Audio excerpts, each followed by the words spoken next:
Hi all, welcome to electrical എഡ്യൂസ് on.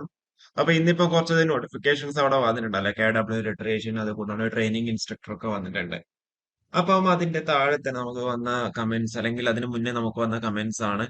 ഇനിയിപ്പം KW operator notification വരുമോ, അതേപോലെ മസ്ദൂർ നോട്ടിഫിക്കേഷൻ വരുമോ, 5 വർഷത്തിന് ശേഷം വരുന്ന നോട്ടിഫിക്കേഷൻ ആണ് KW പമ്പ് ഓപ്പറേറ്റർ. അതിപ്പോ ഡിസംബർ 31 നോട്ടിഫിക്കേഷൻ വന്നില്ലെങ്കിൽ ജനറൽ ഉള്ളവർക്ക് അപ്ലൈ ചെയ്യാൻ വേണ്ടിയിട്ട് ബുദ്ധിമുട്ടിന്റെ കാര്യങ്ങൾ, അതേപോലെ മസ്ദൂർ 12 വർഷത്തിന് ശേഷം ആണ് വരുന്നത്.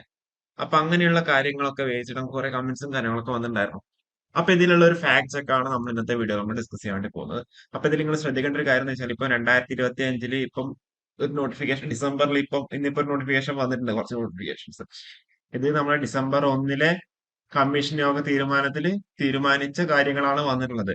അതുകൂടാണ്ട് ഇന്ന്, അതായത് ഡിസംബർ 15 ഒരു കമ്മീഷൻ നടന്നിട്ടുണ്ട്. ഇനിയിപ്പം അത് കഴിഞ്ഞ 22 കമ്മീഷൻ നടക്കുന്നുണ്ടാവും, 29 കമ്മീഷൻ നടക്കുന്നുണ്ടാവും. ഒന്നുകിൽ ഇന്നത്തെ കമ്മീഷൻ യോഗ തീരുമാനത്തിൽ ചിലപ്പോൾ അത് വരാം. ഓക്കെ, പുതിയ നോട്ടിഫിക്കേഷൻസിന്റെ കാര്യങ്ങൾ എന്തായാലും വരും തന്നെയാണ്. നമുക്കത് കണക്കൂട്ടിൽ നമുക്ക് അതിനെ കൂടുതൽ ഡീറ്റെയിൽസിലേക്ക് നമുക്ക് അവിടെ വരാം. അപ്പൊ നമ്മൾ പറഞ്ഞു വന്നത് 22-നും 29-നും കമ്മീഷൻ ഉണ്ട്. അപ്പൊ അതിലെന്തായാലും കുറച്ചധികം പോസ്റ്റുകളിലേക്കുള്ള നോട്ടിഫിക്കേഷൻസ് അവർ പബ്ലിഷ് ചെയ്യുന്നുണ്ടാവും. അത് നോട്ടിഫിക്കേഷൻസ് പബ്ലിഷ് ചെയ്യാൻ വേണ്ടി തീരുമാനം എടുക്കുന്നുണ്ടാവും. 22-ലും ഉണ്ട്, 29-ലും ഉണ്ട് ഡിസംബർ. അപ്പം അതിലെന്തായാലും തീരുമാനം എടുക്കുന്നതാണ് പറഞ്ഞത്. ഇത് എന്തുകൊണ്ടാണ് പറയുന്നത് വെച്ചാൽ, പക്ഷെ അതിൽ ഇപ്പൊ നമ്മളിപ്പോ പറഞ്ഞ പോലെ KW ഓപ്പറേറ്റർ, അതേപോലെ KCB മസ്ദൂർ കാര്യങ്ങളൊക്കെ ഉണ്ടോ ഇല്ലയോ എന്നില്ലാതെ നമുക്കിപ്പം അവിടെ കൺഫർമേഷൻ പറയാനായിട്ട് വരുന്നുണ്ടാവില്ല. ഇനി കുറച്ചധികം നോട്ടിഫിക്കേഷൻസും കൂടി എന്തായാലും എന്ത് ചെയ്യാം, PSC പബ്ലിഷ് ചെയ്യുന്നുള്ളതാണ് എന്റെ ഒരു കണക്ക് കൂട്ടൽ. കാരണം വെച്ചാൽ നമ്മൾ ഇതിന് മുന്നേ ഉള്ള ട്രെൻഡ് ഒക്കെ നമ്മൾ നോക്കി കഴിഞ്ഞു കഴിഞ്ഞാൽ, നമുക്കിപ്പോ ഏറ്റവും കുറവ് വന്നേക്കുന്നത് 2020-ലാണ്. 2020 കൊറോണ കാരണമാണ് ഏറ്റവും കുറവ് നോട്ടിഫിക്കേഷൻസ് അവർ പബ്ലിഷ് ചെയ്തത്. 531 നോട്ടിഫിക്കേഷൻസ് മാത്രമേ അവർ പബ്ലിഷ് ചെയ്തിട്ടുള്ളൂ. അതിനുശേഷമുള്ള എല്ലാ കൊല്ലം, അല്ലെങ്കിൽ അതിന് മുന്നേ ഉള്ള എല്ലാ കൊല്ലം നമ്മൾ നോക്കുകയാണെന്നുണ്ടെങ്കിൽ ഏകദേശം 700-നടുത്തോളം നോട്ടിഫിക്കേഷൻസ് അവരവിടെ പബ്ലിഷ് ചെയ്തിട്ടുണ്ട്. 2021 771-ലേക്ക് എത്തിയിട്ടുണ്ട്. ഇനിയിപ്പം 2022 അത് 816-ലേക്ക് എത്തിയിട്ടുണ്ട്. 2023 അത് 744 എത്തിയിട്ടുണ്ട്. 2024 അത് 812 എത്തിയിട്ടുണ്ട്. 2025 അത് വെറും 500 സംതിങ്ങിലാണ് എത്തിയേക്കുന്നത്. 543-ലാണ് എത്തിയേക്കുന്നത്.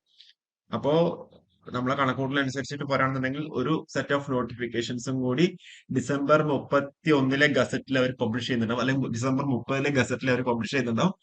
അതിന്റെ കമ്മീഷൻ ഡിസിഷൻസ് എനിക്ക് തോന്നുന്നു ഇന്നത്തെ അല്ലെങ്കിൽ നെക്സ്റ്റ് 22 അല്ലെങ്കിൽ 29 യോഗത്തിൽ തീരുമാനമാവുന്നുണ്ടാവും. അതിൽ ഏതൊക്കെ പോസ്റ്റുകൾ ഇൻക്ലൂഡ് ആവുന്നില്ലാലും നമുക്കിപ്പം പറയാൻ വേണ്ടി പറ്റുന്നുണ്ടാവില്ല.